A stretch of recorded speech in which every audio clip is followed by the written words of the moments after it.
অনেক smart smart যুবককে আমরা দেখি কোরবানির হাটে গরু নিয়ে যায়। অবশ্যই করবেন, কোনো লজ্জা নাই। চুরি না করে বাদাম বিক্রি করেন, আল্লাহর কাছেও সম্মানিত, দুনিয়াতেও সম্মানিত। ঠিক কিনা জোরে কথা বলে। 2 নাম্বারই না করে এলাকার মধ্যে সুদ আর ঘুষ খেয়ে যে ব্যক্তি 10 তলা বাড়ি বানিয়েছে, তার চেয়ে যে 10 টাকা করে প্রতিদিন বাদাম বিক্রি করে, তাকে আমরা হাজার সালাম জানাই। ঠিক কিনা জোরে কথা বলে। আরো জোরে বলেন, হাত তুলে বলেন, ঠিক কিনা বলেন। যে মানুষের টাকা মেরে দিয়ে, জনগণের টাকা মেরে দিয়ে যে বাড়ি বানিয়েছে, গাড়ি বানিয়েছে, তার চেয়ে ওই রিক্সাওয়ালা ভালো যে প্রতিদিন 500 টাকা কামায় আর রাত্রে মন ভরে ঘুমায়। আমরা তাকে সেলুট জানাই। দেখবেন যে গরুর খামারে যে সুন্দর করে বেড়ার গরু ঘর বানিয়েছে, তাকে সবাই বলে গরু বিহারি। আর যে এরকম টার্ফের মতো করে গুছিয়ে সুন্দর করে উপরে টিন টুন দিয়ে, শেড মেড দিয়া, লাইট টাইট দিয়া, খানার একটা বিশাল দেয়াল দিয়া সুন্দর করে সেটিং করেছে, তাকে বলে যে অ্যাগ্রো ফার্মের মালিক। আপনি যদি এখানে চারদিকে গ্রিল না দিয়ে, তারপরে লাইটিং না করে, ওইখানে সবুজ ঘাস না দিয়ে, এমনি সাদা দাড়িগুলো না দিয়ে যদি এমনি বলতেন যে মাটিয়ে ডেলি 1 ঘন্টা 200 টাকা, কে 50 টাকা দিয়ে নিত না? নিত না। কত মাঠ এরকম বিলে বিলে পড়ে আছে। কিন্তু যখন আপনি একটু সুন্দর করে এখানে গ্রিল ট্রিল দিয়া, লাইটিং মাইটিং দিয়া, সুন্দর করে ঘাস টাস দিয়া সেটিং করে দিলেন, আপডেট করে, এখন ঘন্টা কত? দিনে 500 টাকা। দেখেন কি এক্সিলেন্ট। এই হলো ব্যাপার। আমরা যুব সমাজকে সবসময় উৎসাহিত করি, তোমার যেই কাজটা পছন্দ হয় তুমি সেটা করো, আমরা তোমার সাথে আছি। ঠিক কিনা জোরে কথা বলে। তোমার প্রতিভা যেটাতে, আবার তোমার প্রতিভা যদি মোবাইলের গেমের ভিতরে হয়, ওটা করা যাবে না। ঠিক কিনা? তোমার প্রতিভা যদি মোটর সাইকেল তুমি 150 স্পিড করতে পারো, ওই প্রতিভা তুমি দেখায়ও না, তোমার লাশ খুঁজে পাওয়া মুশকিল হয়ে যাবে। আল্লাহ বুঝার তৌফিক দান করুক, আমিন জোরে বলেন। তবে যেখান থেকে এখানে এসেছি, যেই জমিনের খনি আমরা তুলতে পারছি না, মানুষের অভাবে, মেশিনের অভাবে, টাকার অভাবে, প্রযুক্তির অভাবে, সেই খনি অটোমেটিক উঠে যাবে। তার মানে ভূমিকম্পের লেভেল কেমন হবে? মানুষ কত চেষ্টা করেছে, কোথায় গেলে বাঁচতে পারবো। ইঞ্জিনিয়াররা প্রতিদিন ট্রাই করছে যে নিত্য নতুন প্রযুক্তি বের করবে, যেই প্রযুক্তি ভূমিকম্প থেকে মানুষকে বাঁচাবে। কিন্তু আমার আল্লাহ কোরআনে স্পষ্ট বলে দিয়েছেন যে ইয়া আইয়ুহান নাসু ইত্তাকু রাব্বাকুম। আল্লাহু আকবার জোরে বলেন। হে মানুষেরা, তোমরা আল্লাহকে ভয় করো। ইন্না জালজালাতাস সাআতি হাক্কুন। নিশ্চয়ই কিয়ামতের জালজালা সত্য। ঠিক কিনা জোরে কথা বলেন। জালজালা মানে ভূমিকম্প। মিডিয়া বলছে, বড় বড় সেলিব্রিটিরা বলছে যে ঢাকা ছেড়ে চলে যান, ঢাকা থাকার উপযোগী না, Dhaka red alert, Dhaka university বন্ধ হয়ে গেছে। কিন্তু আমরা উলামায়ে কেরাম বলছি, না রে ভাই, আপনি কই যাবেন? কোথায় যাবেন আপনি? ইউদরিকুমুল মাউতু ওয়ালাউ কুনতুম ফি বুরুজিম মুশাইয়াদা। তুমি যদি তারার ভিতরে ঢুকে যাও, সেখান থেকেও আল্লাহ তোমার জান কবজ করবে। ঠিক কিনা জোরে কথা বলেন। আপনারা জানেন টাইটানিক জাহাজের ধ্বংসাবশেষ দেখার জন্য একটা ছোট্ট যন্ত্র নিয়ে একজন পরিব্রাজক আটলান্টিক মহাসাগরের নিচে গিয়েছে, প্রশান্ত মেবি, কত গভীরে সে চলে গিয়েছে, সেখানে তার মৃত্যু হয়ে গেছে। হযরত সুলাইমান আলাইহিস সালামের আমলে ওনার এক উম্মত বলছে, হুজুর আমার খুব ভয় হচ্ছে, আমাকে আপনি এমন ভাবে বাতাসকে বলেন আমাকে যেন সাগরের ওই পারে দিয়ে আসে। তিনি বলছেন, কেন তোমার ভয় হচ্ছে? বলে, একটা লোক আমার দিকে বড় বড় চোখ করে তাকাচ্ছে। তখন হযরত সুলাইমান আলাইহিস সালাম বলছেন, ঠিক আছে, বাতাসকে বলে দিলাম, বাতাস তুমি তাকে সাগরের ওই পারে দিয়ে আসো। তখন বাতাস ওই লোককে সাগরের ওই পারে দিয়ে আসছে। গিয়ে দেখে ওই জায়গায় সেই বড় বড় শোকলা লোক দাঁড়ায় আছে। বলে, কিরে, আমি আপনার ভয়ে হযরত সুলাইমান আলাইহিস সালামের পাওয়ারে, ওনার দোয়ায় সাগর পার হয়ে এই পারে চলে আসলাম, সমুদ্রের ওই পারে, আর আপনি এখানে। বলে, আমি টেনশনে আছি যে তোমার জান কবজ করার কথা এখানে, তুমি এখনো সাগরের ওই পারে, তুমি জাহাজে কখন উঠবা, নদী সাগর কখন পার হবা, আমি সেই চিন্তায় আছি। আমি তো আজরাইল আলাইহিস সালাম। বুঝতে পারতেছেন, আজরাইল আলাইহিস সালাম ওই লোকটার জান কবজ করার কথা সাগরের ওই পারে, কিন্তু লোকটা এখনো এই পারে। উনি বারবার লোকটার দিকে জোর বড় বড় চোখ করে তাকাচ্ছে, কারণ যেখানে সিদ্ধান্ত হয়েছে সেখানেই জান কবজ হবে। এখন এই লোক সমুদ্র কিভাবে পাড়ি দিবে? সময় তো মাত্র 1 মিনিট বাকি আছে। তখন ওই লোক ঠিক 1 মিনিট বা যে কয়েক মিনিটের মধ্যেই সাগরের ওই পারে পৌঁছে গেছে। আজরাইল আলাইহিস সালাম ওখানেই তার জান কবজ করেছে। আপনি ভূমিকম্প থেকে পালাতে পারবেন না। আপনি পালাচ্ছেন, বারবার পালাচ্ছেন। আপনি কবর থেকে পালাতে পারবেন না, আপনি হাসর থেকে পালাতে পারবেন না, আপনি মিজান থেকে পালাতে পারবেন না, আপনি পুলসিরাত থেকে পালাতে পারবেন না, আপনি চন্দনাইশ থেকে পালাতে পারবেন, আপনি বাংলাদেশ থেকেও পালাতে, আপনি আমেরিকা থেকে পালাতে পারবেন, আপনি নিজের গ্রাম ছেড়ে পালাতে পারবেন, আপনি নিজের দেশ ছেড়ে পালাতে পারবেন, আপনি যেখানে মন চায় সেখানে চলে যেতে পারবেন, কিন্তু কবর থেকে পালানো যাবে না, আগুন থেকে পালানো যাবে না, ভূমিকম্প থেকে পালানো যাবে না, আল্লাহর গজব থেকে পালানো যাবে না। যদি পালাতে চান, বাঁচতে চান, তো আল্লাহর কাছে ফেরত আসতে হবে। ঠিক কিনা? জোরে কথা বলেন। কোনো উপায় নেই। আমি আমার ফেসবুকে সেদিন লিখেছিলাম, যারা ভূমিকম্প থেকে পালাতে চায় তারা কোনো দিন ভূমিকম্প থেকে রেহাই পাবে না। ভূমিকম্প থেকে রেহাই পাওয়ার একমাত্র উপায় হচ্ছে আল্লাহর আনুগত্য করা। আল্লাহ যদি তাকে বাঁচাতে চায়, 50টা বিল্ডিং এর তলেও তাকে আল্লাহ বাঁচিয়ে রাখতে পারে। ঠিক কিনা? জোরে কথা বলে। আল্লাহ যদি মায়ের পেটের ভিতরে, আল্লাহ আল্লাহ আল্লাহ ফি কারারিন মাকিনের ভিতরে যদি একজন বাচ্চাকে, এত কিছু ভিতরে সেখানে আপনাকে আল্লাহ রেখেছে, আপনি সেখান থেকে কত পর্দা ভেদ করে দুনিয়ায় আল্লাহ আপনাকে এনেছে। সেভাবে আল্লাহ আপনাকে 10,000 বিল্ডিং এর ধ্বংসস্তূপের ভিতরে আল্লাহ আপনাকে প্রোটেকশন দিয়ে রাখতে পারে। আপনি জানেন, বুখারীর হাদিস আছে, বনী ইসরাইলের 3 বন্ধু পাহাড়ের গুহার মধ্যে আটকে গিয়েছিল। কোনোদিন বের হওয়ার সুযোগ নাই। গোটা একটা বিশাল পাথরের কদ্দা এসে পাহাড়ের দরজা বন্ধ হয়ে গেছে। এই দরজা পৃথিবীর কোনো মেশিন খুলতে পারবে না, পৃথিবীর কোনো মানুষ খুলতে পারবে না। একমাত্র দরজা খুলেছে আল্লাহর ভয়, তাকওয়া দরজা খুলে দিয়েছে।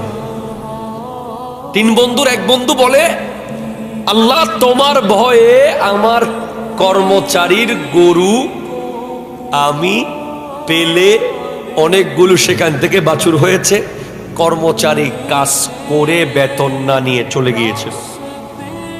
সে বলছে, আমি তার বেতনের টাকা দিয়ে গরু কিনেছি, সেখান থেকে শত শত গরু হয়েছে। পরে একদিন তাকে আমি পেয়েছি, সব গরু তাকে দিয়ে দিছি। সে বলছে, আমি এত গরুর টাকা কেমনে পাবো?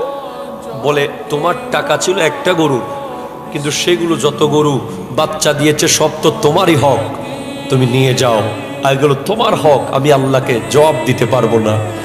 এই কথা বলার সাথে সাথে আল্লাহ সেদিন যে আমি আমার কর্মচারীকে তার সমস্ত হক বুঝিয়ে দিয়েছি, এটার বিনিময়ে তুমি পাহাড়ের এই পাথর সরিয়ে দাও। সাথে সাথে পাথর একটু করে সরে গেছে। এরপরে একটু আগে আমার ভাই সাখাওয়াত বলছিল আরেকজন তার চাচাতো ভাইয়ের বোনের সাথে একা রুমে একাকী ছিল, তাদের মধ্যে শয়তান সওয়ার হয়েছে, একজন আরেকজনের অনিষ্টতার মধ্যে লিপ্ত হচ্ছে। তখন ওই নারী বলেছিল, ইয়া আব্দুল্লাহ ইত্তাকিল্লাহ, হে আল্লাহর বান্দা তুমি আল্লাহকে ভয় করো। তখন তার ভাই তার কাছ থেকে সরে এসেছে, আল্লাহর ভয়ে বোনের গায়ের দিকে হাত বাড়ায় নাই, বলে আল্লাহ সেদিন আমি চাইলে যে কোনো কিছু করতে পারতাম, তোমার ভয়ে করি নাই, যদি সেটা পছন্দ করো তাহলে দরজা খুলে দাও। পাথর আরো সরে গেছে। আরেকজন ছিল, সে বলছে আল্লাহ আমার মাকে না খাওয়াই আমি কোনোদিন খাইতাম না। সারাদিন ছাগল ছড়ায়া দুধ নিয়ে আগে মাকে খাওয়াতাম, ছাগলের দুধ, পরে বাচ্চাদেরকে খাওয়াতাম। একদিন এমন হয়েছে যে বাচ্চারা মাটিতে গড়াগড়ি করছে দুধের জন্য, খিদায়, কিন্তু মা যেহেতু না খেয়ে ঘুমিয়ে গেছে, ওই ছেলে বাচ্চাদেরকে দুধ দেয় নাই। বাচ্চাগুলো কাঁদতে কাঁদতে বাবার কদম ধরে জড়িয়ে ধরে কাঁদতে কাঁদতে খিদায় ফ্লোরের মধ্যে ঘুমিয়ে গেছে। সে ছেলে বলছে আমার মাকে না খাওয়ায়া আমি আমার সন্তানকে খাওয়াবো না। আল্লাহ তোমার হাবিব বলেছে, রেদার রব্বে ফি রেদাল ওয়ালিদে ওয়া সাখাতুর রব্বে ফি সাখাতিল ওয়ালিদে। তোমার হাবিব বলেছে তোমার সন্তুষ্টি হলো মায়ের সন্তুষ্টির উপরে, তোমার সন্তুষ্টি বাবার সন্তুষ্টির উপরে, তোমার অসন্তুষ্টি মা বাবার অসন্তুষ্টির উপরে। সেদিন আমি আমার মাকে খাওয়াতে পারি নাই বলে আমার সন্তানদেরকে খাওয়াই নাই। সারা রাত তারা পেটের খোদায় মাটিতে গড়াগড়ি করতে করতে ঘুমিয়ে পড়েছিল। আল্লাহ সেদিন আমি আমার মাকে খাওয়াতে পারি নাই বলে নিজের পেটের শিশু দুধের বাচ্চাদেরকে ছাগলের দুধ খাওয়াই নাই। আল্লাহ সেই আমল যদি তোমার পছন্দ হয়, তুমি পাহাড়ের দরজা খুলে দাও, সাথে সাথে গোটা পাথর সরে গেছে। আমি আপনাকে কি বুঝিয়েছি?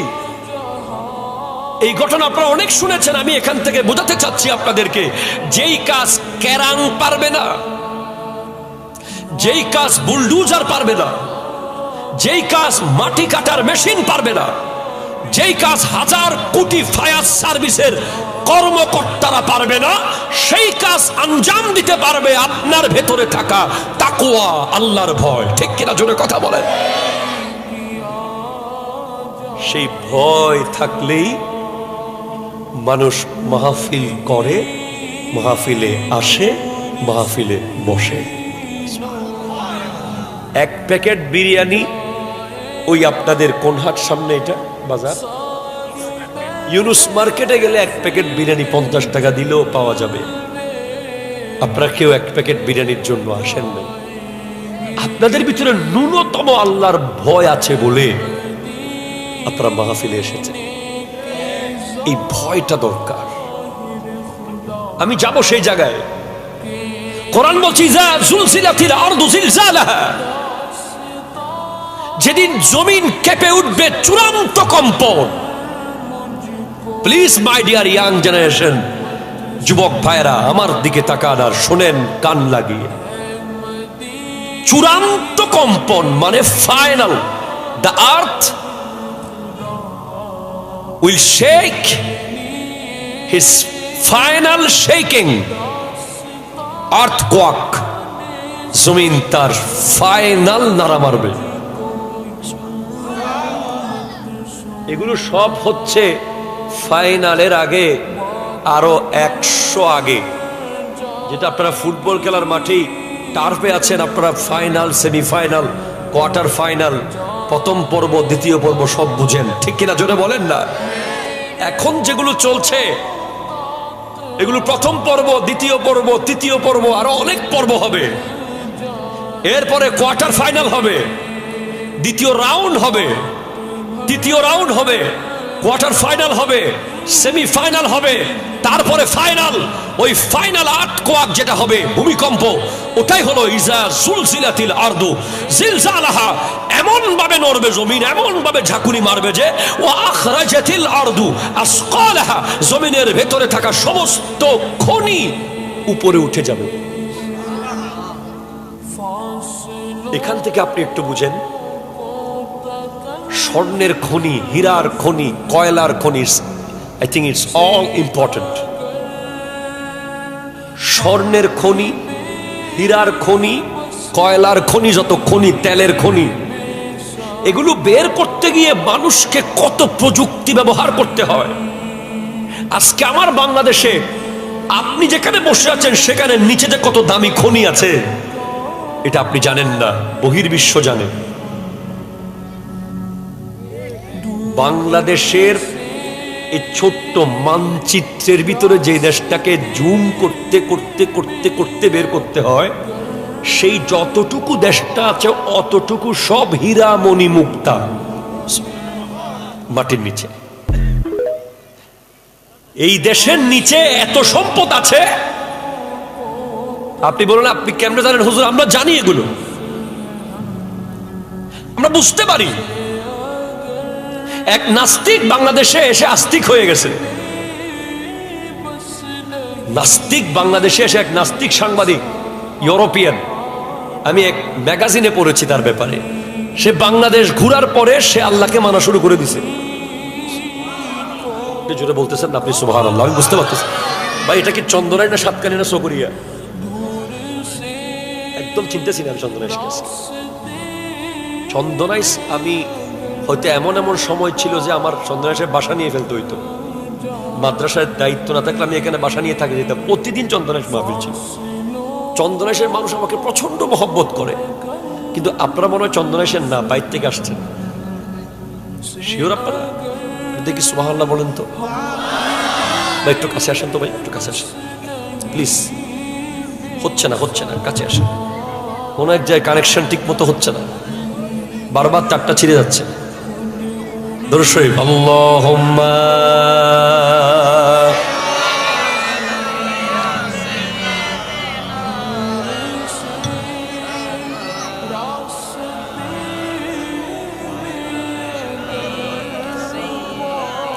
মা। যুবকরা সামনে আসো, বাচ্চা আব্বু তোমরা একটু এই পাশে চলে এক সাইডে, যুবকদের তোমাদের বড় বড় ভাইদেরকে দাও। তোমরা তার সামনে আরো কত মাহফিল তোমরা করতে পারবা ভবিষ্যতে ইনশাআল্লাহ। আসে বড় বড় ভাইরা, ওদের হায়াত কমে যাচ্ছে, ওদেরকে সামনে দাও। আল্লাহুম্মা সাল্লি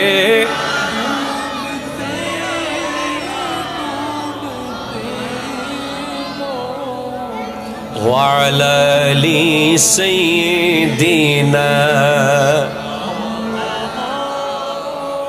একটু চিৎকার দিয়ে গোটা এলাকা কাঁপিয়ে বলেন মারহাবা। এই সন্ধ্যায় ঢুকছি মাত্র, আল্লাহ কবুল করুক, আমিন জোরে বলেন। নাস্তিক বলছে যে এই বাংলাদেশটা এমন দেশ যেটা একমাত্র আল্লাহ চালাইতেছে। উনি বলতেছে যে এরকম কোন আগা নাই, মাথা নাই, প্রশাসনিক সবকিছুর মধ্যে উনি গবেষণা করে যেটা দেখেছে, সব জায়গায় এত দুর্নীতি, এত দুর্নীতি, এত দুই নাম্বারি, এত বাটপারি, এত সুদ, এত ঘুষ, ঠিক কিনা জোরে কথা বলেন, এত জুলুম, এত অত্যাচার, এত দখল, এত বেদখল, এত দুর্নীতির ভিতরে দেশটা এখনো সুন্দরভাবে চলতেছে, মানুষগুলো এখনো ভালো মতো আছে, নিশ্চয় আল্লাহ আছে, আল্লাহ এই দেশ চালাইতেছে। কথা কর ঠিক কিনা? এজন্য এই দেশটার মধ্যে আল্লাহর ওলিদের কদম। শাহজালাল ইয়েমেনি, শাহ পরাণ, শাহ আমানত, শাহ সুলতান বলখি, শাহ সুলতান রুমি, শাহ মাকদুম রূপর, শাহ আলী বাগদাদি, এই বিশ্ববিখ্যাত 360 আউলিয়া, 12 আউলিয়া, জোরে বলেন সুবহানাল্লাহ। ওই ওলিরা যেখানে যায় আল্লাহর জমিনের সম্পদও তাদের পিছে পিছে সেখানে চলে যায়। প্রমাণ নেবেন আপনি? গাউসে পাক আব্দুল কাদের জিলানী রহমতুল্লাহ আলাইহির জীবনী পড়ে দেখেন। গাউসে পাক একবার রাস্তা দিয়ে হাঁটতেছেন, একটা পাহাড় দেখে বলতেছেন এই পাহাড়টা এখানে কেন? পাহাড়টা সরাই ফেলো, এগুলো কিচ্ছু বলে না, বলছে পাহাড়টা এখানে কেন? এই কথা বলার সাথে সাথে পাহাড়টা হাঁটা শুরু করছে গাউসে পাকের লগে লগে। ওটা পাহাড় হাঁটতেছে। অনেকে যারা ওলি আল্লাহর জীবনী পড়ে না, কারামত বুঝে না, তারা হয়তো অনেকে বলবে যে হুজুর এগুলো কি আজগবি কথা বলতেছে। যারা রিয়েল কিতাব পড়ে নাই, বাহাজাতুল আসরার, গাউসে পাকের জীবনীর যে কিতাবটা আছে, এটা বুখারীর চেয়েও আরো মজবুত, এটা সনদ। শাহ আব্দুল হক মুহাদ্দিস দেহলভী রহমতুল্লাহ আলাইহি বাবুল হাদিস যার গেটে লেখা আছে ভারতের এই উপমহাদেশে যিনি হাদিস এনেছেন, উনি ওই বাহাজাতুল আসরার কিতাবকে সহি এবং শুদ্ধ বলে বলেছেন। ওখানে আছে যে গাউসে পাক হাঁটতেছেন, বলছে পাহাড়টা এখানে কেন, এমনি কথার কথা বলছেন, পাহাড় হাঁটা শুরু করে দিছে। আল্লাহর ওলিদের কারণে এই দেশ স্বর্ণ, মণি, মুক্তা, হীরা, ডায়মন্ড, ইউরেনিয়াম, তারপরে আপনার পারমাণবিক অস্ত্র বানানোর যেই সরঞ্জাম দরকার, এই সব কিছু বাংলাদেশে আছে। কিন্তু আমাদের সেগুলো তোলার মতো প্রযুক্তি নেই, সেগুলো মাটি থেকে তোলার মতো যে মেশিন এবং যে জনবল, যে দক্ষ ব্যক্তিত্বের দরকার, সেগুলো আমাদের দেশে নাই। কারণ আমাদের দেশের যুবকরা, যেগুলো বড় বড় লিডারের ছেলে, তারা সবাই আমেরিকা গিয়ে লেখাপড়া করে, আর বাকিরা আমরা সবাই লিডারদের পিছে পিছে ঘুরি।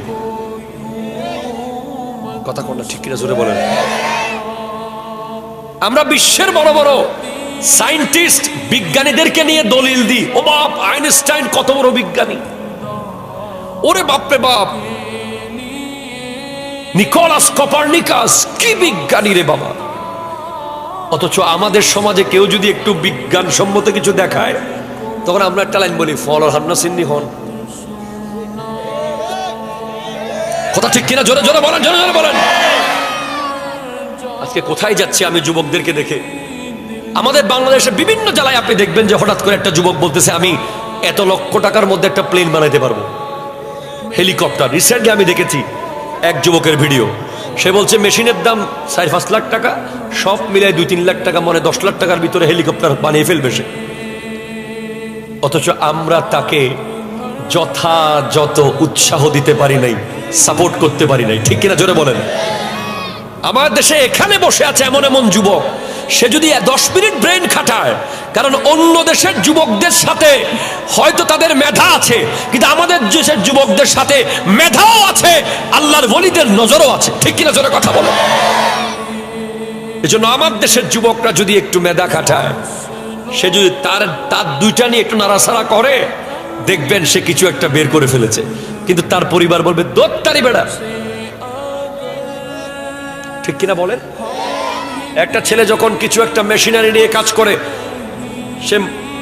সে দুইটা তার জয়েন দিয়ে কিছু একটা জ্বালাতে চায়, সে কোনো একটা সার্কিট বানাতে চায়, সে কোনো একটা বিভিন্ন যন্ত্রকে পার্ট খুলে আবার লাগাতে পারে, সেখান থেকেও নতুন কিছু আবিষ্কার করতে পারে। তখন আমাদের চাচা, ফুফুয়া, খালু কিছু আছে, তারা বলে তো তার হাম নাই, সত্যি বয়। কথা কোনো ঠিক কিনা জোরে বলেন না। আবার আমাদের দেশে কেউ যদি উদ্যোক্তা হয়, আপনি দেখবেন একজন মাস্টার্স পাস করে কেউ যদি 2টা মহিষ কিনে ব্যবসা করতে চায়, লাহাবারা করে মোষ বেরিয়ে আসবে না।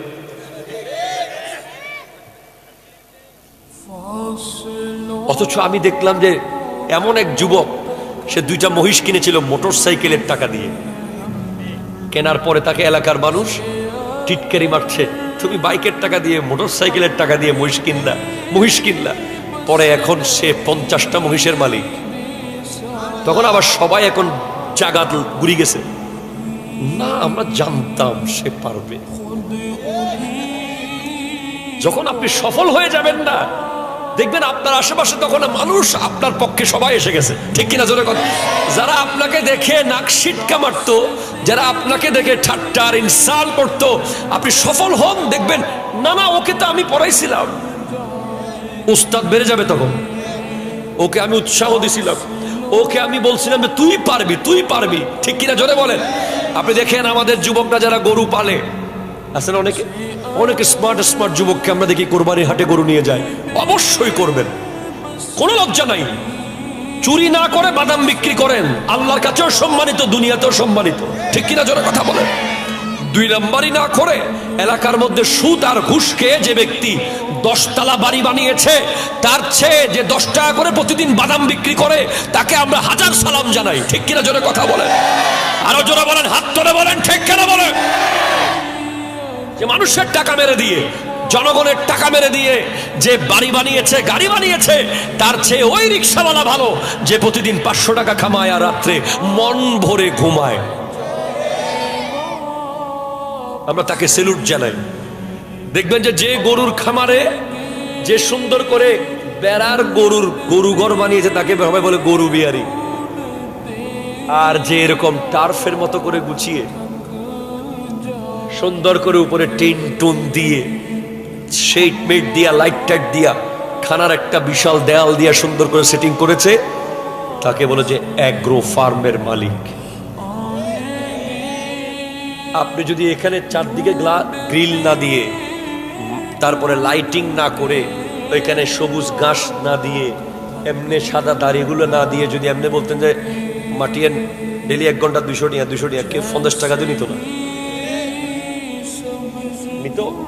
নিত না। কত মাঠ এরকম বিলে বিলে পড়ে আছে। কিন্তু যখন আপনি একটু সুন্দর করে এখানে গ্রিল ট্রিল দিয়া, লাইটিং মাইটিং দিয়া, সুন্দর করে ঘাস টাস দিয়া সেটিং করে দিলেন, আপডেট করে, এখন ঘন্টা কত, দিনে 500 টাকা। দেখেন কি এক্সিলেন্ট। এই হলো ব্যাপার। আমরা যুব সমাজকে সবসময় উৎসাহিত করি, তোমার যেই কাজটা পছন্দ হয় তুমি সেটা করো, আমরা তোমার সাথে আছি। ঠিক কিনা জোরে কথা বলে? তোমার প্রতিভা যেটাতে, আবার তোমার প্রতিভা যদি মোবাইলের গেমের ভিতরে হয় ওটা করা যাবে না। ঠিক কিনা? তোমার প্রতিভা যদি মোটরসাইকেল তুমি 150 স্পিড করতে পারো, ওই প্রতিভা তুমি দেখায়ও না, তোমার লাশ খুঁজে পাওয়া মুশকিল হয়ে যাবে। আল্লাহ বোঝার তৌফিক দান করুক, আমিন জোরে বলেন। তবে যেখান থেকে এখানে এসেছি, যেই জমিনের খনি আমরা তুলতে পারছি না, মানুষের অভাবে, মেশিনের অভাবে, টাকার অভাবে, প্রযুক্তির অভাবে, সেই খনি অটোমেটিক উঠে যাবে। তার মানে ভূমিকম্পের লেভেল কেমন হবে? জাস্ট ইমাজিন ইয়োরসেলফ, এটা স্বর্ণের খনি করতে কমে 1000 কানেক মানুষের দরকার হয়, সেগুলোকে রিফাইন করতে হয়, শত শত হাজার হাজার বালুর ভিতর থেকে একটা স্বর্ণের দানা বের হয়ে আসে চাকতে চাকতে। আর যেদিন এই জমিন চূড়ান্ত কম্পন দেবে, স্বর্ণের কদ্দা সব উঠে যাবে বড় বড়, তখন ওই ব্যক্তি বলবে, এই সম্পদের জন্য আমি আমার ভাইয়ের বিরুদ্ধে মামলা করেছিলাম, এই সম্পদের জন্য আমি আমার বোনের সাথে সম্পর্ক ছিন্ন করেছিলাম, এই সম্পদের জন্য এলাকার মানুষকে আমি টর্চার করেছি, এই সম্পদের জন্য আমি আমার অফিসে দুর্নীতি করেছি, এই সম্পদের জন্য আমি এটা করেছি ওটা করেছি। আজকে কেউ নিচ্ছে না। পথে পথে স্বর্ণ পড়ে থাকবে, রাস্তায় রাস্তায় হীরা পড়ে থাকবে, রোডে রোডে দামি দামি খনি পড়ে থাকবে, কেউ নেবে না। এই বাচ্চা, আব্বু আমি কিন্তু মাদ্রাসায় বেদ দিয়ে খুব মানি, হাসতে মানা করো। এমন দৃশ্য যে হবে সেটা আমি দেখেছি, আমি দেখে আপনাকে বলছি, আমি আপনাকে ওয়াজ করতেছি দেখে দেখে। কোথায় দেখেছি আপনি জিজ্ঞেস করেন? আমি দেখেছি ফেনীর বন্যায়। লাস্ট ইয়ার ফেনীতে বন্যা হয়েছে না, হয়েছে কিনা বলেন? আমি সেখানে উপস্থিত ছিলাম যেদিন মেইন ফেনীতে পানি উঠেছে। সেদিন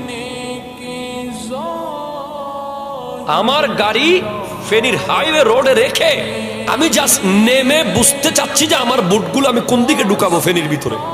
মানুষকে রেস্কিউ করার জন্য 2টা বুট আমি নিয়ে গিয়েছিলাম আমার গ্রুপ টিম সহ। আমি দেখতে দেখতে দেখতেছি আমার গাড়ির চাকা থেকে পানি এখন গাড়ির সিট বরাবর উঠে যাচ্ছে। কিছুক্ষণের মধ্যে চোখের পলকে এই পানি এলো কোত্থেকে, এলো কোন দিকে, কোথাকার পানি এগুলো। কিছুক্ষণ পরে দেখছি এক নারী, শত শত নারী পুরুষ চিৎকার করে করে বলছে, হুজুর আমার বাচ্চাটাকে একটু টিনের চাল থেকে আনেন, ঘরে আলমারিতে যত টাকা আছে, স্বর্ণ আছে, সব নিয়ে যাবেন, এগুলো আমার দরকার নাই, আমার বাচ্চাটাকে একটু বাঁচান।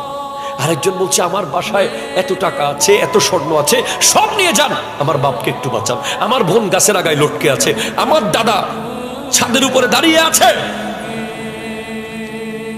সিচুয়েশন এমন হবে যে আপনার কাছে টাকা পয়সা মণি মুক্তা হীরা জহরত সবকিছু সেদিন পচা গলা দুর্গন্ধযুক্ত বিষয় মনে হবে, আপনি সেদিকে তাকাবেন না। এক টুকটা স্বর্ণ দিয়ে তখন 500 বাইক কিনতে পাওয়া যাবে, এত বড় একটা স্বর্ণের কদ্দা দিয়ে 10,000 আইফোন কিনতে পাওয়া যাবে, কিন্তু কেউ সেদিকে তাকাবে না।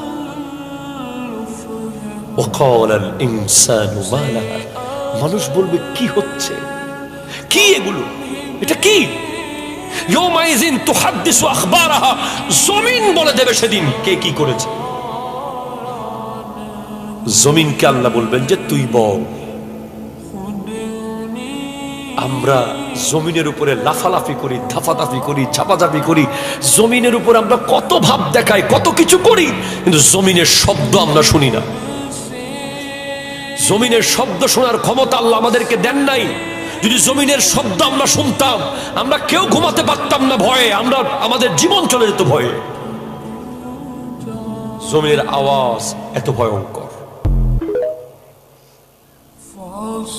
জমিনকে আল্লাহ সেদিন বলে দেবেন, ওই বান্দা তোর উপরে দাঁড়িয়ে কি কি করেছিল, ওই ব্যক্তি তোর উপরে দাঁড়িয়ে কি কি করেছে, কোন জায়গায় দাঁড়িয়ে কোন জুলুম করেছে, কোন জায়গায় দাঁড়িয়ে কার সম্পদ মেরে দিয়েছে। জমিন তুই সবকিছু বলে দে। জমিন বলবে আমার উপরে দাঁড়িয়ে এই ব্যক্তি এটা করেছিল, ওটা করেছিল, ওটা করেছিল। জমিনেও বলে দেবে আমার উপরে দাঁড়িয়ে কেউ ফুটবল খেলেছিল, আর কেউ বসে বসে কোরআনের তাফসীর শুনেছিল। স্ট্রেট ফরওয়ার্ড জমিন বলবে।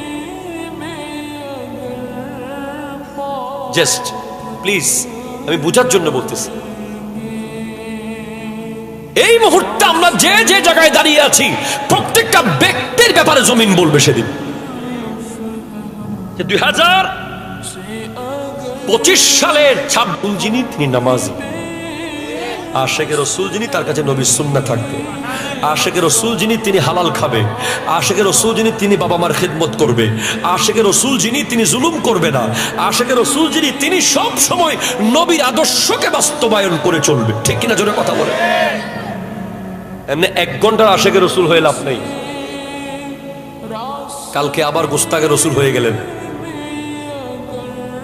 জাগা বেঁধে চেহারা পাল্টালেন, প্রয়োজনে আশেকে রসুল। কি আশেকে রসুল? জনাব হযরত মৌলানা প্রয়োজনে আশেকে রসুল। এরকম আছে না নাই? এরকম হওয়া যাবে না। যিনি আশেকে রসুল তিনি ফজরের নামাজের টাইমে ঘুমাইতে পারে না। অবশ্যই সেটা যেই হবে হোক, আমি হলেও যিনি আশেকে রসুল তিনি ফজরের নামাজের সময় ঘুমাইতে পারে না। না না, কেন? উনি যদি ফজরের টাইমে ঘুমায় এই কথার জন্য নবীকে আল্লাহর সামনে জবাব দিতে হবে। আল্লাহ আমার নবীকে জিজ্ঞেস করবে আপনি না বলেছিলেন আপনার উম্মত আমাকে দেখতে চায়, কই ফজরে তো সে দেখতে আসে না। আপনি যে মেরাজ থেকে নামাজ নিয়ে গেলেন তাদের জন্য, কই তারা তো আসেনি। এজন্য নবীর ইজ্জত যেন ঠিক থাকে। নবীর ইজ্জতের জন্য জীবন দিতে রাজি আছেন কিনা? হাত তুলে বলেন আছেন কিনা, আছেন কিনা? আবার সত্যি না, মানুষ বুঝে শুনে বলেন, এমনি জজবায় তুলিয়ে না, রিয়েলি পারবেন তো বলেন নবীর ইজ্জত রক্ষার্থে জীবন দিতে প্রস্তুত আছেন? জীবন লাগবে না, ফাজর নামাজ পড়েন। জীবন আপাতত লাগবে না, আপাতত ঠান্ডা পানিতে একটু উজু করেন। আগুনে ঝাঁপ দিবেন পরে, বরফে ডুব দিবেন পরে, আগে কালকে ফজরের সময় একটু ঠান্ডা পানিতে উজু করেন, তো বুঝতে পারবো যে আপনি নবীর জন্য জীবন দিতে পারবেন। কথা কোনটা ঠিক কিনা জোরে বলেন না। এদিন দেখলাম যে একজন একটা ক্লিপ সামনে, সেটা একজন ওয়েটার তার কাস্টমারকে শুকরের গোশত দিছে খাওয়ার জন্য। তো কাস্টমার বলছে এই বেটা শুকরের গোশত দিলে আমি মুসলমান না? আচ্ছা, শুকরের গোশত খাওয়া হারাম, সুদ খাওয়া কেমনে যায়?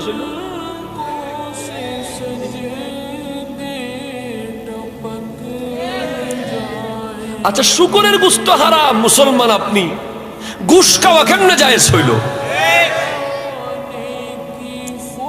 এরকম এক ব্যক্তি নাকি চায়না গেছে ব্যবসা করতে, ও বাপ চায়না যায় আর নাকি কোনো মতে উনি চাইনিজ খাবার খেতে। আরে পোকাগুলো তোমরা কেমনে খাও, এগুলো ইসলামে মুসলমানদের জন্য নিষেধ, এগুলো বিচ্ছু টিচ্ছু সাপ টাপ। তো বলে ভাইয়া আপনি তো আসছেন নকল ওষুধ বানাইতে, কথা কোনা ঠিক কিনা জোরে বলেন না। উনি 10,000 পিস নকল ওষুধ বানানোর প্রোগ্রাম করে গেছে, আবার উনি বিচ্ছু খাইতে পারবে না। এরকম আবার অনেক বড় বড় আন্তর্জাতিক মানের বুশকুর আছে, বলে আমি এখন নামাজে আছি, যাই নামাজের তলে রাখি যাও টাকার বান্ডিলটা। এরকম আছে না নাই? আপনি নবীর জন্য জান দিবেন, আপনি নবীর জন্য জীবন কোরবান দিবেন, আপনি ফিলিস্তিনের পক্ষে যুদ্ধ করতে যাবেন, ঠিক আছে যায়েন, আগে কালকে ফজর একটু ঠান্ডা পানিতে হাত ঢুকাইয়া উযু করেন, কম্বলটা সাইরা একটু উঠে দেখান, তখন বুঝতে পারবো যে আপনি যদি নিজের বিছানায় কম্বলে জিততে পারেন, তাহলে আপনি বদরের মাঠেও পারবেন। আপনি একটা কম্বলের লগে জিততে পারতেছেন না ভাই, কথা করে ঠিক আছে। আপনি একটা বিদেশি কম্বলের লগে যুদ্ধে জিততে পারতেছেন না, আপনি একটা কোল বালিশের লগে জিততে পারতেছেন না, আপনি একটা শীতের সকালে নিজের আরামের বেডের লগে জিততে পারতেছেন না যুদ্ধ করে, আপনি কিভাবে ভাই গজওয়াতুল হিন্দে যাবেন? ঠিক কিনা জোরে কথা বলেন।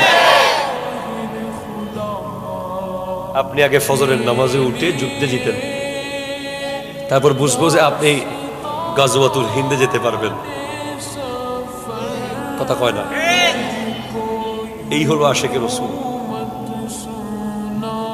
আমার আল্লাহর ক্ষমতা কি সেটা বলেই ওয়াজ শেষ। আল্লাহ বলছেন আয়াহসাবুল ইনসানু আন লান নাজমা ইজামা, তারা কি মনে করে আমি তাদেরকে আবার এক করতে পারবো না, তারা মিশে যাবে কবরে, এরপর আমি তাদেরকে আবার পাবো না? না না না, আমি তাদের অস্থি সমূহকে আবার এক করব। এই লাইনটা মেডিকেল সায়েন্স গবেষণা করছে। এই বাচ্চাদের কারণে আমার ওয়াজ করতে অনেক অসুবিধা হচ্ছে। মেডিকেল সায়েন্স এই লাইন নিয়ে গবেষণা করতে গিয়ে তারা দেখেছে যে মানুষের শরীরে একটা সেল আছে, যে সেলের নাম হলো স্টেম সেল। যে স্টেম সেল এটা এমন একটা সেল, এটা যদি কোনো মানুষের শরীর যদি মাটির সাথে মিশে যায়, 10,000 বছরও হয়ে যায়, ওই সেলটা কবর থেকে নিয়ে ওখান থেকে আবার ব্যক্তিটাকে বানানো যাবে। নাউজুবিল্লাহ না, সুবহানাল্লাহ বলেন, কারণ এই মেধা বিজ্ঞানীদেরকে দিয়েছেন কে? জোরে বলেন না, কে কে কে? বিজ্ঞানীরা বলছে যে একটা ছোট্ট সেল মেমোরি কার্ডের মতো, আপনার গোটা চন্দনাইশ ঢুকাই ফেলতে পারবেন একটা ছোট্ট মেমোরিতে। পারেন কি পারেন না? আল্লাহ গোটা বডিকে একটা সেলের মধ্যে রেখেছেন। বিজ্ঞান বলছে ওই সেল থেকে তার বংশ, তার রক্ত, তার বাপ, তার দাদা, তার এলাকা সব আবার বের করে ফেলা যাবে। তো বিজ্ঞান যদি পারে, অলরেডি বিজ্ঞান পেরেছে, দেখাচ্ছে। আর্টিফিশিয়াল ইন্টেলিজেন্স, এআই, এটা নিয়ে আজকে কথা বলতেই হবে আমাকে। ইদানিং এআই দিয়ে যেমন ইচ্ছা তেমন ভিডিও, যার যেমন ইচ্ছা, ঠিক কিনা জোরে কথা বলে।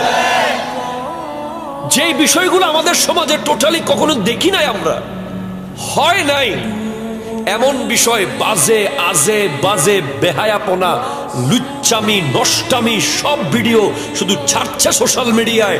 এখন আমাদের যুব সমাজ সেগুলো নিয়মিত দেখছে। এই এআই হচ্ছে ইহুদি নাসারাদের বিশাল বড় ষড়যন্ত্র। ঈমান বিধ্বংসী একটা গজব এসেছে, আর্টিফিশিয়াল ইন্টেলিজেন্স। ঠিক কিনা জোরে কথা বলেন। আপনি যেই কথা কোনোদিন বলেন নাই সেটা ভিডিওতে বলতেছে আপনার চেহারা দিয়ে। আমাদের ক্ষেত্রে আপনারা সতর্ক থাকবেন। অনেক সময় মনে হবে যে কিরে জয়নুল আবেদিন হুজুর এই কথা বলছে, যে দেখবেন যে আমার ভিডিওটা আসে গেছে হুরুস্তর গালি দিতেছি আমি মানুষের। কথার কথা, আমার জীবনে আমি কোনোদিন গালি দিই নাই, আসতেও পারে।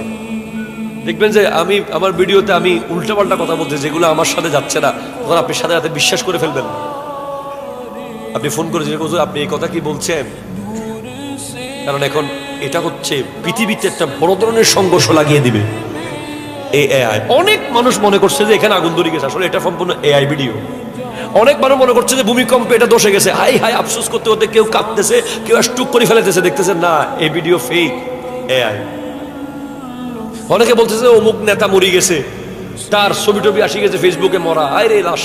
সেদিন একটা এসে গেছে কি এয়ারপোর্টের মধ্যে, এই কোন একটা দেশ থেকে একটা মানুষ আসছে, দেশটা পৃথিবীতে মানচিত্রেই নেই,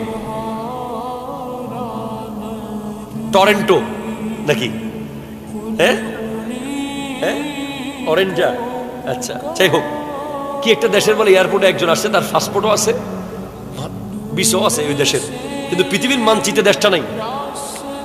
মানুষ তো পুরো টেনশনে, কি হয়ে গেল, কি হচ্ছে। এর কোরআন বলছে ইয়া আইয়ুহাল্লাযীনা আমানু ইন জাআকুম ফাসিকুম বিনাবাইন ফাতাবায়ানু, হে ঈমানদার তোমাদের কাছে যখন তখন যে এসে যে কোনো কিছু বলবে তুমি সেটা বিশ্বাস করে ফেলিও না, তুমি আগে সেটা গবেষণা করো, নিশ্চিত হও। ঠিক কিনা, জোরে কথা বলে।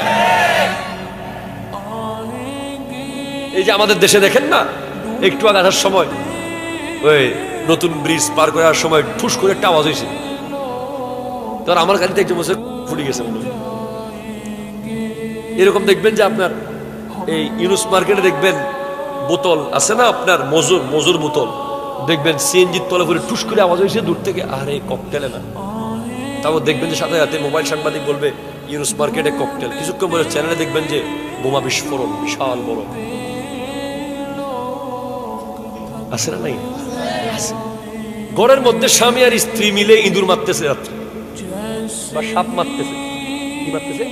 সাপ ঢুকতে পারে না বাসায়, তেলা পোকা ঢুকলেও তো মেয়েরা চিল্লাইয়া দুনিয়া এককার করে ফেলে। সেখানে সাপ দেখে বউ তো চিল্লাচ্ছে হুরুস্তুল, জামাই ধূপ ধূপ বাড়ি মারতেছে সাপের গায়ে। বাইরে প্রতিবেশী হা বউরে কি ফিডা ফিডে, পরের দিন গোটা পৃথিবী হয়ে গেছে অমুক বউ মারে। এরকম কথা আসলে না, জোরে কথা বলে। না জেনে না বুঝে নিশ্চিত না হয়ে আমরা অনেক মানুষের বিরুদ্ধে ডিরেক্টলি ওই মানুষকে ঘৃণা করা শুরু করছি, অথচ উনি ওই দোষটাই করেন না, উনি ওখানে নাই। ঠিক কিনা, জোরে কথা বলেন। এরকম অ্যাভেলেবেল প্রমাণ আমাদের সমাজে আছে। তো আল্লাহ বলছেন যে আমি শুধু বডি অ্যাক্ট করব না, বালা কাদিরিন আন নুসাব্বিয়া ইজামা, I can arrange the fingerprint of whole human body. আল্লাহ প্রত্যেকটা ব্যক্তির ফিঙ্গারপ্রিন্ট আঙ্গুলের মাথা পর্যন্ত আগের মতো আবার নিয়ে আসবে। আপনার রবের ক্ষমতা সম্পর্কে আপনি এখনো অবগত নন। এই স্টেজটা যদি বলা হয় যে 100 রকম করে বানিয়ে দিবেন, পৃথিবীর কোন ইভেন্ট ম্যানেজমেন্ট নাই যে 100টা 100 রকম বানাইতে পারবে। এক চুল হলো মিল থাকবে, হয়তো একটা ফুল মিলে যাবে, অথবা একটা ককশিট মিলে যেতে পারে, অথবা একটা লাইট মিলে যেতে পারে। কিন্তু আমার আল্লাহ বডি তো দূরে থাক, শুধু আঙ্গুলের মাথা বানিয়েছেন 100 কোটি রকম। এখানে কয়জন আছেন? আমরা ধরেন 1000 আছে, এই 1000-এর আঙ্গুলের মাথা 1000 রকম। এই ছোট্ট জায়গার মধ্যে 1000 ডিজাইন, 1000 না 100 কোটি ডিজাইন। 100 কোটি আমি বলতেছি মুসলমানের কথা বলতেছি, শুধু 300 কোটি মুসলমান পৃথিবীতে আছে, তার মধ্যে 100 কোটি নিয়মিত হজে গেছে, উমরায় গেছে, দুবাই গেছে, ওমান গেছে, কাতার গেছে, বিভিন্ন দেশ থেকে। তারা প্রত্যেকেই ফিঙ্গার দিয়েছে। ঠিক কিনা, জোরে কথা বলেন না। তাহলে কোনদিন ফিঙ্গার প্রিন্ট মেশিন বলে নাই যে there is someone else like him, তার মতো আরেকজন আছে, এই কথা পৃথিবীর কোন মেশিন, পৃথিবীর কোন মেশিন, সৌদি আরবের এই যারা ফিঙ্গার প্রিন্ট যারা নেয়, বিশেষ করে নুসুক অ্যাপসে, বিশেষ করে আমার দেশে আপনি দেখেন, আমাদের বাংলাদেশে যদি 16 কোটি মানুষ থাকে, মিনিমাম 10 কোটির কাছে তো মোবাইল আছে, আছে না নাই? প্রত্যেকে সিম নেওয়ার সময় ফিঙ্গার দেয় নাই, দিছে কিনা বলেন? তাহলে কোন কারো ফিঙ্গার কি আরেকজন লোকে মিলছে? কোনদিন মিলছে? কোনদিন মিলে নাই। তার মানে আপনি বুঝেন যে আমার আল্লাহ কত বড় ক্ষমতাবান, কত আজিমুশ শান। শুধু আঙ্গুলের মাথার ফিঙ্গার প্রিন্ট আল্লাহ পৃথিবীতে বর্তমানে 800 কোটি মানুষ, চলে গেছে যারা, আসবে যারা, সব মিলিয়ে যদি আপনি 1000 কোটি মানুষও ধরেন, 1000 কোটি ফিঙ্গার প্রিন্ট 1000 কোটি রকম। জায়গার মধ্যে 1000 কোটি রকম কেমনে বানাইলেন এই ছোট্ট জায়গার মধ্যে?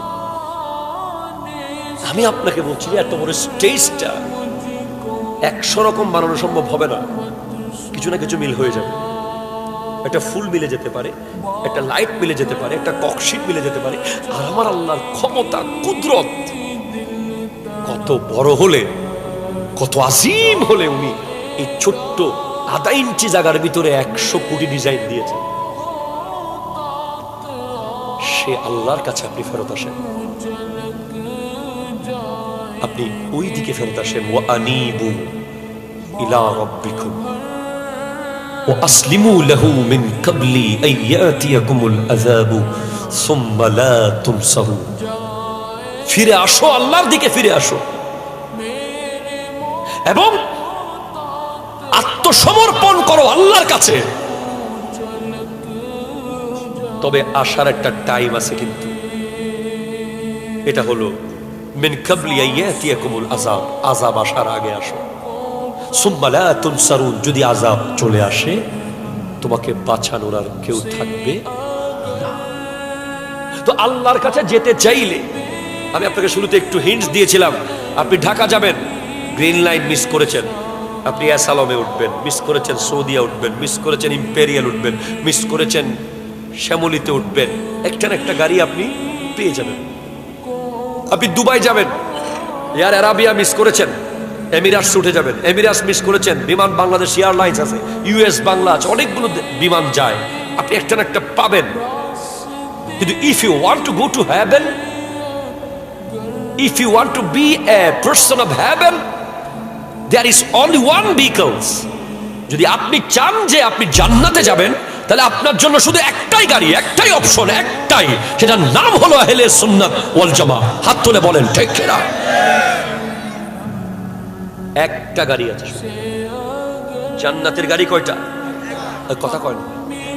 আমি আপনাকে দায়িত্ব নিয়ে বলছি, আমি জয়নুল আবেদিন কাদেরী, আমি ফকির হতে পারি, তবে I am from the institute Jamia Ahmadiyya Sunni Aliyah, one of the biggest Islamic research center in whole Asia.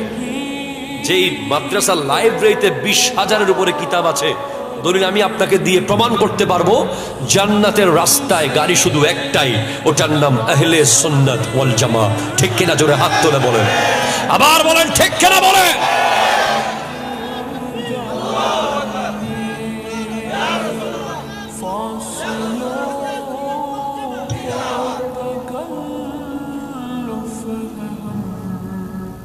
আচ্ছা, লম্বা না বলবো। আপনি গ্রিন লাইনের কাউন্টার কি আপনি ঢেবারকুলে পাবেন? কোথায় পাবেন? গাছবাড়ি আছে না? খবর আছে, গাছবাড়িয়া পাবেন, গরিবুল্লাহ শাহ পাবেন, লোহাগাড়াই কেরানির হাটে পাবেন, কক্সেস বাজার পাবেন। কাউন্টার যেখানে, সেখানে আপনাকে যেতে হবে টিকিটের জন্য। আহলে সুন্নাত ওয়াল জামাতের গাড়ির টিকিট কাউন্টার বাগদাদ, আজমের, সুবহানাল্লাহ জোরে বলে, সিরিকোট কাউন্টার, শাহে আমানত কাউন্টার, শাহজালাল ইয়ামানি, শাহ পরাম, শাহ সুলতান বলখি, শাহ সুলতান রুমি, শাহ মাকদুম রূপস, শাহ আলী বাগদাদি, হযরতে মোহসেন আউলিয়া, যারা আল্লাহর হক্কানি ওলির দরবার হলো আহলে সুন্নাত ওয়াল জামাতের বাসের গাড়ির কাউন্টার। কাউন্টার ভেঙে ফেললে টিকিট আর পাওয়া যায় না। ঠিক কিনা? কথা জোরে বলে, হাত তুলে বলেন ঠিক কিনা বলে। এজন্য কাউন্টার ভাঙিয়েন না। কাউন্টারের আশেপাশে ময়লা থাকলে সাফ করেন। আমরাও একমত, আউল বাউল ফাউল, মদ গাজা জুয়া, আল্লাহর ওলির মাজারের আশেপাশে যদি দেখেন, একবার ওয়ার্নিং দেন, দুইবার ওয়ার্নিং দেন, তিনবার দেন, চতুর্থবার তাকে তুলে নিয়ে পুকুরে ফেলেন। ঠিক কিনা? জোরে কথা বলেন। প্রশাসনিক ভাবে। কিন্তু কাউন্টার ভাঙলে টিকিট আর পাওয়া যাবে। টিকিটে লেখা থাকে গাড়িতে মালামাল নিজ দায়িত্বে রাখুন। কথা কয় না? ঠিক কিনা? জোরে কয় না? কোনো কিছু হারিয়ে গেলে কর্তৃপক্ষ দায়ী থাকবে না। গাড়িতে সিগারেট খাবেন না। এত মিনিট পরে গাড়ির এত মিনিটের ব্রেক হবে, গাড়ির এই সমস্যা হলে ওই কথা, এরকম অনেক ইনস্ট্রাকশন লেখা থাকে আহলে সুন্নাত ওয়াল জামাতের গাড়ির টিকেটেও লেখা আছে মা আনা আলাইহি ওয়া আসহাবি। নবী যেদিকে গাড়ি সেদিকে, সাহাবী যেদিকে গাড়ি সেদিকে, আহলে বায়ত যেদিকে গাড়ি সেদিকে, আউলিয়ায়ে কেরাম যেদিকে গাড়িটাও যাচ্ছে সেদিকে। ঠিক কিনা জোরে কথা বল। লেখা থাকে আলা ইন্না আউলিয়া আল্লাহি লা খাউফুন আলাইহিম ওয়া লা হুম ইয়াহজানুন। লেখা থাকে নবী নূরের, লেখা থাকে নবী হাজির ও নাজির জানেন, লেখা থাকে নবী ইলমে গায়েব জানেন, লেখা থাকে নবীর মুহাব্বত হচ্ছে ঈমান। আহলে সুন্নাত ওয়াল জামাতের গাড়িতে লেখা থাকে টিকেটে। ঠিক কিনা জোরে কথা বলেন। জাল টিকেট নিয়েন না, টিকেট ভালো করে দেখে নিয়েন, তারপরে গাড়িতে উঠে যায়েন, ইনশাআল্লাহ জান্নাতে পৌঁছে যাবেন। আল্লাহ পাক বোঝার তৌফিক দান করুক, আমিন।